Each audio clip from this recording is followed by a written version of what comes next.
안녕하세요. 저는 고대구로병원 가정학과 박효진이라고 합니다.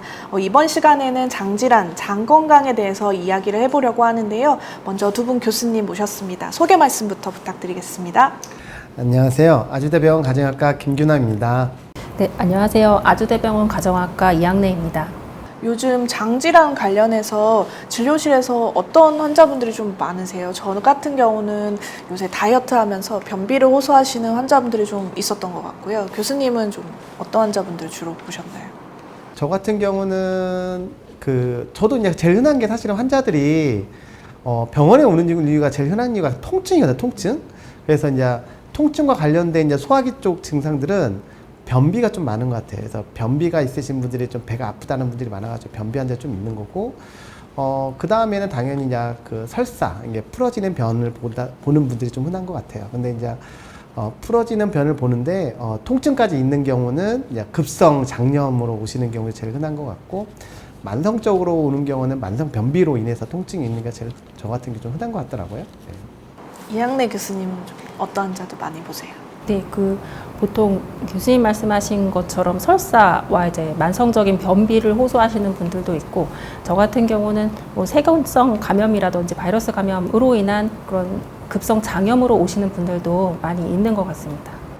저는 또 배가 아프다고 호소하시는 분들도 있고, 최근에는 방귀가 너무 자주 나온다라고 질문 주신 분이 있었는데, 사실 방귀는 자주 끼는 게 맞는 이야기인데, 환자분들이 본인이 방귀를 자주 낀다는 사실을 평소에는 인지를 못하고 계시다가 어느 순간부터 그게 거슬리기 시작하셨나 봐요. 그래서 자기가 하루에 방귀를 한 10번 이상 낀다. 사실 10번 이상 끼시는 게 정상적인 어떤 장운동이라고 할 수 있는데, 그런 질문을 좀 주셨던 분들도 있으셨습니다. 그러면 장질환이 있어서 주로 호소하시는 증상에 대해서는 뭐 복통이라든지 말씀 주신 설사나 변비 이런 것들이 좀 있을 것 같은데요. 장질환에 좀 대표적으로 이런 여러 가지 증상들을 좀 호소하시는 이제 과민성 장증후군 같은 경우에는 주로 어떤 증상을 좀 호소하실까요, 환자분들이?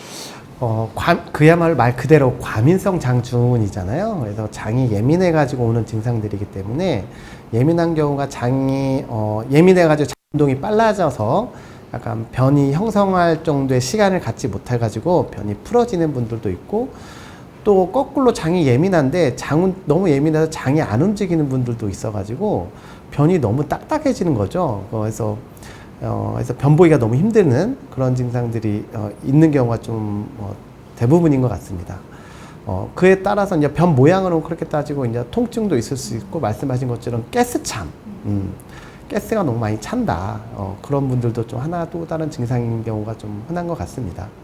이런 과민성 장증후군을 가지고 계신 분들은 실제로 장이 좀 과민하고 신경도 약간 평소에 그런 증상이 있으시기 때문에 예민하신 분들이 많고, 특히 뭐 평소에 생활하시는 거, 뭐 어떤 음식을 드시는지, 그리고 스트레스에 따라서 평소에는 좀 변비가 심하셨다가 갑자기 뭐 설사를 하거나 뭐 가스가 차거나 복통이 좀 심해지시고 이렇게 증상이 혼합돼서 나타나는 경우도 좀 있는 것 같아요. 그러면 이런 과민성 장증후군 환자분들이 오면 일반적으로 이제 뭐 검사라든지 치료에 대해서 좀 이야기를 해보면 좋을 것 같은데요. 이런 분들은 먼저 어떤 검사를 좀 해보면 좋을까요? 일단은 만성적인 뭐 설사와 변비가 반복될 때에 기능성 장질환을 의심하기도 하지만, 이제 먼저는 대장 내시경을 통해서 원인 질환들을 또 감별을 해야 될 필요성이 있습니다. 대장 내시경을 통해서 뭐 예를 들어서 무슨 용종이라든지 대장암이라든지 그런 다른 혹시 구조적 이상이 있는지를 확인을 하고, 또 대변 칼프로텍틴 검사나 뭐 이런 것들을 통해서 그런 원인들을 또 감별할 필요가 있다고 생각을 합니다. 그러면 이런 과민성 장증후군은 교수님들께서 말씀해 주신 것처럼 사실 실제로 대장 내시경을 해도 그 대장 자체에는 크게 문제가 없단 말이죠. 기능적으로는 문제가 없는데 때에 따라서 장이 과민해서 이런 여러 가지 장 관련된 증상들이 좀 나타나는데요. 그러면 사실 결국엔 관리가 진짜 제일 중요할 것 같아요. 그럼 뭐 설사나 변비나 이런 걸 호소하실 때 어떻게 좀 약물 치료라든지 해드리면 좋을까요? 근본적으로 과민성 장증후군에 생기는 생활 습관들이 아까 술도 사실은 원인이 되는 것 같기도 하고요. 음식, 어떤 음식을 먹냐에 따라서 영향을 미치는 것도 되게 중요하고, 그 다음에 내가 평소에 운동을 하냐 안 하냐 그런 것도 되게 중요한 것 같아요. 그래서 저 같은 경우는 먹는 걸로는 아무래도 식이섬유가 장 운동과 변을 형성하는 데 되게 좀 도움이 되는 거라서 야채를 좀 많이 먹으라고 좀 하고요.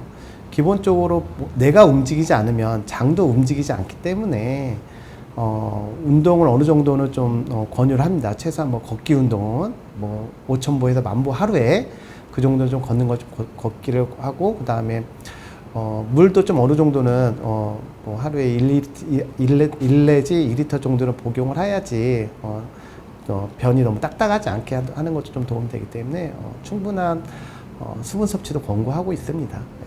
그러면 이런 뭐 설사나 변비 만성적으로 갖고 계시는 분들이 약물 치료를 하시는 게 좀 도움이 될까요? 예, 그 소화 효소제라든지 뭐 장운동 촉진제 이런 것들이 이제 도움이 될 수가 증상 해소에 도움이 될 수가 있겠습니다. 그런데 이제 근본적으로 기능성 장 질환 같은 경우는 단순히 그런 이제 구조적 문제로 발생한다기보다는 뭐 자율신경계라든지 마이크로바이옴이라든지 여러 가지 원인들이 복합적인 요인으로 해서 발생을 하기 때문에 진료를 통해서 좀 더 이제 추가적인 검사가 필요하겠습니다.